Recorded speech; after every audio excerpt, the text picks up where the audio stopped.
പ്രിയപ്പെട്ട കുട്ടികളെ, delta online ക്ലാസ്സിൻ്റെ പുതിയൊരു വീഡിയോയിലേക്ക് സ്വാഗതം. നമ്മൾ ഇന്ന് നോക്കാൻ പോകുന്നത് page number 129, extraction of iron. അതായത് നമ്മൾ കഴിഞ്ഞ 2 ക്ലാസ്സിലായിട്ട് മെറ്റൽസിൻ്റെ മെറ്റലർജി നമ്മൾ പഠിച്ചു കഴിഞ്ഞു. ഇനി എങ്ങനെയാണ് അയൺ എക്സ്ട്രാക്ട് ചെയ്യുന്നതെന്നാണ്. Iron comprises about 5% of earth crust and it is the second most abundant metal. അതായത് എർത്ത് ക്രസ്റ്റിൽ 5% അയൺ ആണ്. അതായത് അയണാണ് ഏറ്റവും അബണ്ടൻ്റ് ആയിട്ടുള്ള സെക്കൻഡ് മോസ്റ്റ് മെറ്റൽ എന്ന് പറയുന്നത് അയണാണ്. then ഇവിടെ ഒരു ടേബിൾ കൊടുത്തിട്ടുണ്ട്. Complete the table. ഓർസ് of iron and it's chemical formula. അതായത് അയൺ ഓർസ് എന്ന് പറഞ്ഞാൽ ഹേമറ്റേറ്റും മാഗ്നറ്റേറ്റും ആണ്. അപ്പോൾ നമ്മൾ ഏറ്റവും കൂടുതലായിട്ട് യൂസ് ചെയ്യുന്നത് ഹേമറ്റേറ്റ് ആണ്. സോ ഹേമറ്റേറ്റിൻ്റെ കെമിക്കൽ ഫോമുല എന്ന് പറയുന്നത് Fe2O3 ആണ്. Then methods used for concentration. അതായത് കോൺസെൻട്രേഷൻ യൂസ് ചെയ്യുന്ന മെത്തേഡ്സ് എന്ന് പറഞ്ഞാൽ washing in stream of water, roasting, then magnetic separation. Substances used to reduce the ore. ഈ ഓറിനെ റെഡ്യൂസ് ചെയ്യാൻ യൂസ് ചെയ്യുന്ന സബ്സ്റ്റൻസ് എന്ന് പറഞ്ഞാൽ കാർബൺ മോണോക്സൈഡ് അല്ലെങ്കിൽ CO ആണ്. നോക്കാം എന്താണ്. അതായത് ഈ അയൺ പ്രിപ്പയർ ചെയ്യുന്ന ഒരു മെത്തേഡ് എന്ന് പറഞ്ഞാൽ അയണിൻ്റെ എക്സ്ട്രാക്ഷന് വേണ്ടി നമ്മൾ യൂസ് ചെയ്യുന്നത് ഒരു ബ്ലാസ്റ്റ് ഫർണസ് ആണ്. ആ ബ്ലാസ്റ്റ് ഫർണസിലേക്ക് നമ്മൾ മിക്സ്ചേഴ്സ് ഇടുന്ന സമയത്ത് ഈ ബ്ലാസ്റ്റ് ഫർണസിൻ്റെ താഴ്ഭാഗത്ത് നിന്ന് ഹോട്ട് ബ്ലാസ്റ്റ് ഓഫ് എയർ, അതായത് നല്ല ഇത്രയും ടെമ്പറേച്ചറിലുള്ള, ഇവിടെ 2170 കെൽവിൻ വരെ ടെമ്പറേച്ചറുള്ള എയറാണ് നമ്മൾ താഴെ നിന്ന് മുകളിലേക്ക് പാസ് ചെയ്യുന്നത്. അപ്പോൾ നമുക്ക് നോക്കാം എന്തൊക്കെയാണ് ടെക്സ്റ്റ് പറയുന്നത്. Iron is produced in steel towers known as blast furnaces which are 25 to 30 meters high. അതായത് 25 മുതൽ 30 വരെ മീറ്റർ ഹൈറ്റുള്ള ഒരു സ്റ്റീൽ ടവർ, ആ ടവറിൻ്റെ പേരാണ് ബ്ലാസ്റ്റ് ഫർണസ് എന്ന് പറഞ്ഞ ടവറിലാണ് അയൺ പ്രൊഡ്യൂസ് ചെയ്യുന്നത്. Its interior is lined with bricks capable of withstanding high temperature. അതായത് അത്രയും ടെമ്പറേച്ചർ വരെ താങ്ങാൻ കഴിവുള്ള ബ്രിക്ക് കൊണ്ട്, ഇഷ്ടിക കൊണ്ട് ഉണ്ടാക്കിയിട്ടുള്ളതാണ് ഇതിൻ്റെ ഇൻറ്റീരിയർ പാർട്ട് എന്ന് പറയുന്നത്. The concentrated ore mixed with limestone and coke is fed from the top of the furnace by cup and cone arrangement. അതായത് ഈ ഫർണസിൻ്റെ മുകൾ ഭാഗത്തുകൂടെ മിക്സ്ചർ ഓഫ് ഓർ, അതായത് നമ്മളിവിടെ എടുക്കുന്നത് ഹേമറ്റേറ്റ് ആണ്. ഈ ഹേമറ്റേറ്റിൻ്റെയും കോൺസെൻട്രേറ്റഡ് ഓറിൻ്റെയും ലൈം സ്റ്റോണും അതേപോലെ കോക്കും അടങ്ങിയ ഒരു മിക്സ്ചർ ഫർണസിൻ്റെ മുകളിലൂടെ ആ കപ്പ് ഷേപ്പ്, ഒരു കോൺ പോലെയുള്ള ഒരു പോർഷനുണ്ട്, ആ ഒരു ഭാഗത്തൂടെ താഴേക്ക് ഇടാനാണ് പറഞ്ഞിട്ടുള്ളത്. This mixture is called charge. ഈ മിക്സ്ചറിനാണ് ചാർജ് എന്ന് പറയുന്നത്. A blast of hot air is blown into the furnace from its bottom. അപ്പോൾ ഈ ഫർണസിൻ്റെ താഴ്ഭാഗത്ത് നിന്ന് ഹോട്ട് എയറിൻ്റെ ഒരു ബ്ലാസ്റ്റില്ലേ, നല്ല ശക്തമായിട്ട് എയർ എന്ത് ചെയ്യും, മുകളിലേക്ക് കൊടുക്കുന്നുണ്ട്. As A charge descends from the top to the top of the furnace, various chemical changes take place inside it. അതായത് ഈ മുകളിൽ നിന്ന് നമ്മൾ ഈ ചാർജിന് താഴേക്ക് ഇടുന്ന സമയത്ത് ആ ഫർണസിൻ്റെ ഉള്ളിൽ വെച്ചിട്ട് ഒരുപാട് കെമിക്കൽ പ്രോസസ്സ് നടക്കുന്നുണ്ട്. The coke combines with oxygen in the air when the blast of hot air flows from the bottom to the top of the blast furnace. അതായത് ഈ ബ്ലാസ്റ്റ് ഫർണസിൻ്റെ താഴ്ഭാഗത്ത് നിന്ന് മുകളിലേക്ക് ഹോട്ട് എയർ പാസ് ചെയ്യുന്ന സമയത്ത് ഈ കോക്കും ഓക്സിജനും മിക്സ് ചെയ്ത് അവിടെ കമ്പൈൻ ചെയ്യുന്നുണ്ട്. Then C+O2 gives CO2 plus heat. അതായത് കാർബണും ഓക്സിജനും കമ്പൈൻ ചെയ്ത് കാർബൺ ഡൈ ഓക്സൈഡാണ് ഫോം ചെയ്യുന്നത്. അതിൻ്റെ കൂടെ ഹീറ്റ് കൂടെ പ്രൊഡ്യൂസ് ചെയ്യുന്നുണ്ട്. This is an exothermic reaction. ഒരു റിയാക്ഷനിൽ ഹീറ്റ് പ്രൊഡ്യൂസ് ചെയ്യുകയാണെങ്കിൽ അത്തരം റിയാക്ഷനാണ് എക്സോതെർമിക് റിയാക്ഷൻ എന്നറിയപ്പെടുന്നത്. Coke reacts with carbon dioxide to produce carbon monoxide. അതായത് നമ്മൾ ഫസ്റ്റ് മുകളിൽ നിന്ന് താഴേക്ക് വെച്ചിരിക്കുന്ന കോക്ക് എന്ത് ചെയ്യുക, കാർബൺ ഡൈ ഓക്സൈഡ്, ഈ കാർബൺ ഡൈ ഓക്സൈഡുമായിട്ട് റിയാക്ട് ചെയ്തിട്ട് അവിടെ കാർബൺ മോണോക്സൈഡ് പ്രൊഡ്യൂസ് ചെയ്യുന്നത്. This is an endothermic reaction. കാരണം ഇത് ഹീറ്റിൻ്റെ പ്രസൻസിലാണ് നടക്കുക. ഹീറ്റ് ഉപയോഗിച്ചിട്ടാണ് ഈ റിയാക്ഷൻ നടക്കുന്നത്. So carbon dioxide CO2 plus C plus heat gives 2CO. അതായത് കാർബൺ ഡൈ ഓക്സൈഡും കോക്കും റിയാക്ട് ചെയ്തിട്ട് കാർബൺ മോണോക്സൈഡാണ് നമുക്ക് ലഭിക്കുന്നത്. The main chemical reaction taking place in the blast furnace is the reduction of iron ore using carbon monoxide. അതായത് ഈ ബ്ലാസ്റ്റ് ഫർണസിൽ നടക്കുന്ന മെയിൻ പ്രോസസ്സ് എന്ന് പറഞ്ഞാൽ, മെയിൻ കെമിക്കൽ റിയാക്ഷൻ എന്ന് പറഞ്ഞിട്ടുണ്ടെങ്കിൽ ഈ കാർബൺ മോണോക്സൈഡ് ഉപയോഗിച്ചിട്ട് അയൺ ഓറിൻ്റെ റിഡക്ഷനാണ്. So Fe2O3 plus 3CO gives 2Fe plus 3CO2. In the production of iron, limestone is added to the ore. What could be the reason? അതായത് അയണിൻ്റെ production നമ്മൾ എന്ത് ചെയ്യുന്നുണ്ട്, ലൈംസ്റ്റോൺ ആഡ് ചെയ്യുന്നുണ്ട് ഓറിൻ്റെ. അപ്പോൾ എന്തിനു വേണ്ടിയാണ് അത് എന്നാണ് ചോദിച്ചിട്ടുള്ളത്. അപ്പോൾ നോക്കാം. Even though the iron ore fed into the furnace is in the most refined form, it may contain acidic impurities such as sand that cannot be removed in the first stage of concentration method. അതായത് ഈ നമ്മൾ ഫർണസിൻ്റെ മുകളിൽ നിന്ന് താഴേക്കിടുന്ന iron ഓറിൽ എന്ത് ചെയ്യുക, refined ആയിട്ടുള്ളതാണെങ്കിലും most refined ഫോമിലാണെങ്കിലും അതിലെന്ത് ചെയ്യും, acidic impurities ആയിട്ടുള്ള സാൻഡ് പോലെയുള്ള സബ്സ്റ്റൻസ് കാണപ്പെടാം. ഇത് നമ്മൾ കോൺസെൻട്രേഷൻ മെത്തേഡിൻ്റെ ഫസ്റ്റ് സ്റ്റേജിൽ നമുക്ക് റിമൂവ് ചെയ്യാൻ കഴിയില്ല. For this A substances known as flux is added during the metallurgical stages. അപ്പോൾ ഈ ഒരു ഗ്യാങ്ങിന് അല്ലെങ്കിൽ ഇമ്പ്യൂരിറ്റീനെ റിമൂവ് ചെയ്യാൻ വേണ്ടിയിട്ടാണ് നമ്മൾ ഫ്ലക്സ് യൂസ് ചെയ്യുന്നത്. As the impurities are acidic in nature, a basic substance is used as the flux.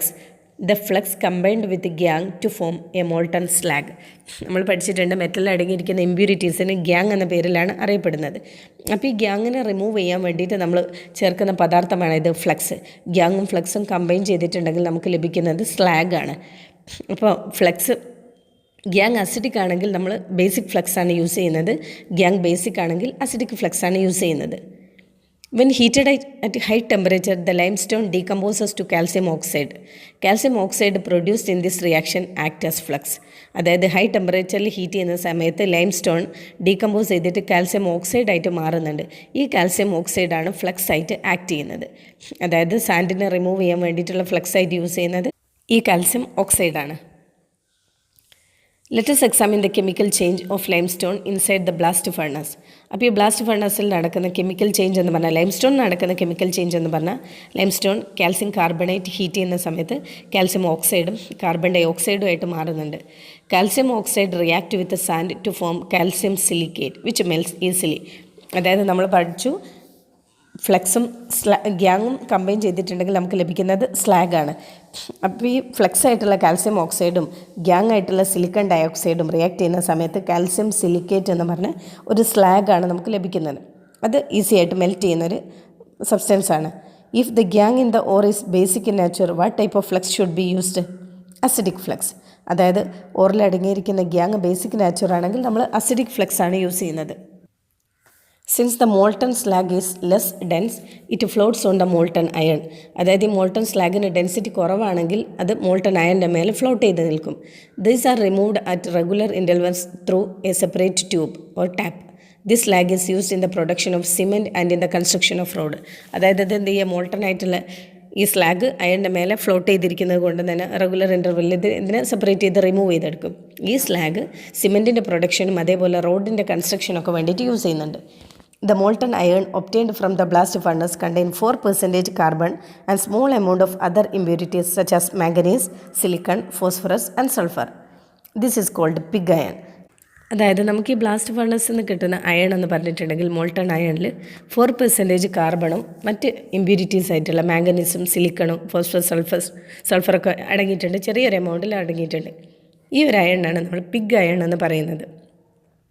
If the percentage of impurity in it is reduced, the iron obtained can be cast as desired.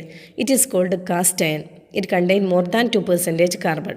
അതായത് നേരത്തെ pig അയണിൽ 4% കാർബണാണ് അടങ്ങിയിട്ടുള്ളെങ്കിൽ ആ കാർബണിൻ്റെ amount അല്ലെങ്കിൽ ഇമ്പ്യൂരിറ്റിൻ്റെ percentage വീണ്ടും കുറച്ചതിന് ശേഷം 2% carbon അടങ്ങിയിട്ടുള്ള iron ഫോമിനാണ് cast iron എന്ന പേരിൽ അറിയപ്പെടുന്നത്.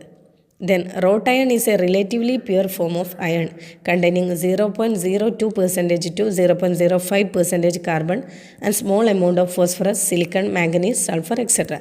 അതായത് ഈ കാർബണിൻ്റെ പെർസെൻറ്റേജ് വീണ്ടും കുറച്ച് 0.02 to 0.05% വരെ കാർബൺ അടങ്ങിയിട്ടുള്ള കമ്പാരിറ്റീവ്ലി പ്യുവർ ഫോം ആയിട്ടുള്ള അയണാണ് റോട്ട് അയൺ എന്ന പേരിൽ അറിയപ്പെടുന്നത്. ഇനി നമുക്ക് നോക്കാനുള്ളത് സ്റ്റീലിനെ കുറിച്ചാണ്. The pig iron obtained from the blast furnace is not suitable either for hammering into various shapes or for drawing into wires. അതായത് നമുക്ക് ബ്ലാസ്റ്റ് ഫർണസിൽ ലഭിക്കുന്ന പിഗ് അയൺ എന്ന് പറഞ്ഞിട്ടുണ്ടെങ്കിൽ ഇത് പല ഷേപ്പിൽ ഹാമർ ചെയ്യാനും അല്ലെങ്കിൽ പല രൂപത്തിലുള്ള വയേഴ്സാക്കി തിൻ വയേഴ്സാക്കി വലിച്ചു നീട്ടാനൊക്കെ ബുദ്ധിമുട്ടാണ്. The steel obtained from this is used for various industrial purpose.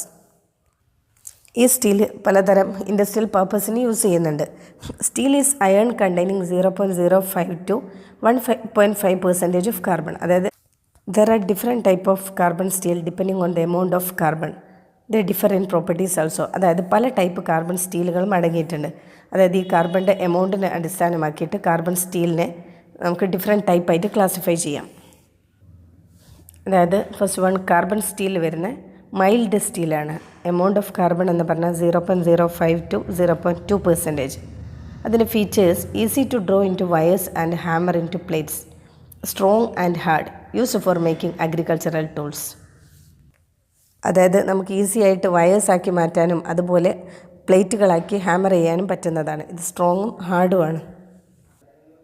അതുപോലെ അഗ്രികൾച്ചറൽ ടൂൾസ് ഉണ്ടാക്കാൻ വേണ്ടിയിട്ട് ഉപയോഗിക്കുന്നു. Then medium steel 0.2 to 0.6%.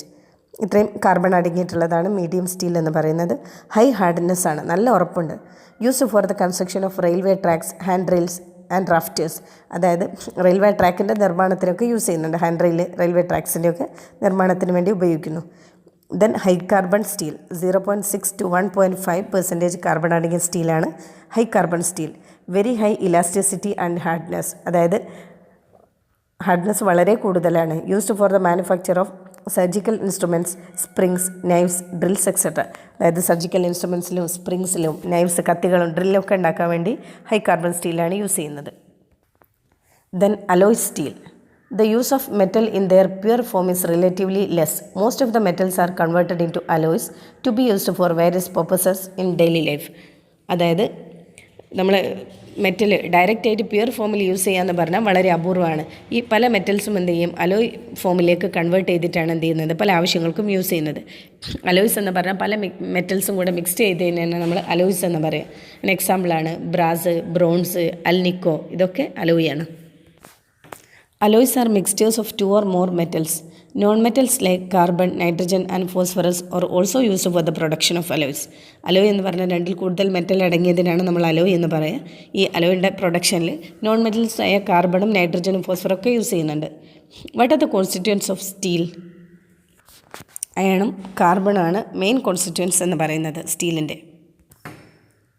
Alloy steels are made by adding other metals to steel. അതായത് സ്റ്റീലിലേക്ക് മറ്റ് മെറ്റൽസ് ആഡ് ചെയ്തിട്ടാണ് അലോയ് സ്റ്റീൽ നിർമ്മിക്കുന്നത്.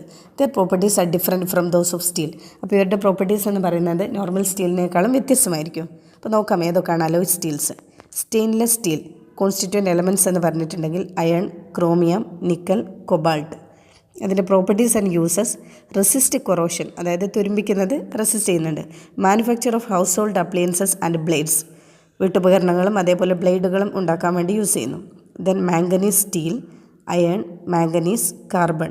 High hardness ആണ്, used for the manufacture of drill, safes, plates and railway track.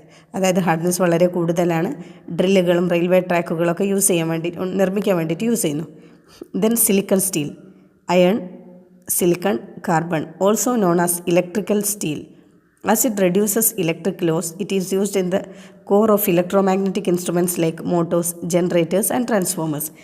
അതായത് ഇത് electric loss കുറക്കുന്നത് കൊണ്ട് തന്നെ ഇലക്ട്രോമാഗ്നറ്റിക് ഇൻസ്ട്രുമെൻറ്റിലെ കോറായിട്ട് യൂസ് ചെയ്യുന്നുണ്ട്. അതായത് മോട്ടോറിൽ, ജനറേറ്റേഴ്സ്, ട്രാൻസ്ഫോമിലൊക്കെ കോറായിട്ട് യൂസ് ചെയ്യുന്നതാണ് സിലിക്കൺ സ്റ്റീൽ എന്ന് പറയുന്നത്. സോ ഇന്നത്തെ ക്ലാസ് ഇവിടെ അവസാനിക്കുകയാണ്. അപ്പോൾ ആരെങ്കിലും എൻ്റെ ചാനൽ സബ്സ്ക്രൈബ് ചെയ്യാതാണ് കാണുന്നതെങ്കിൽ ദയവേത് സബ്സ്ക്രൈബ് ചെയ്യുക, നിങ്ങളുടെ ഫ്രണ്ട്സിനൊക്കെ ഷെയർ ചെയ്ത് കൊടുക്കുക. അപ്പോൾ മറ്റൊരു വീഡിയോ ആയിട്ട് വീണ്ടും കാണാം. Okay, thank you.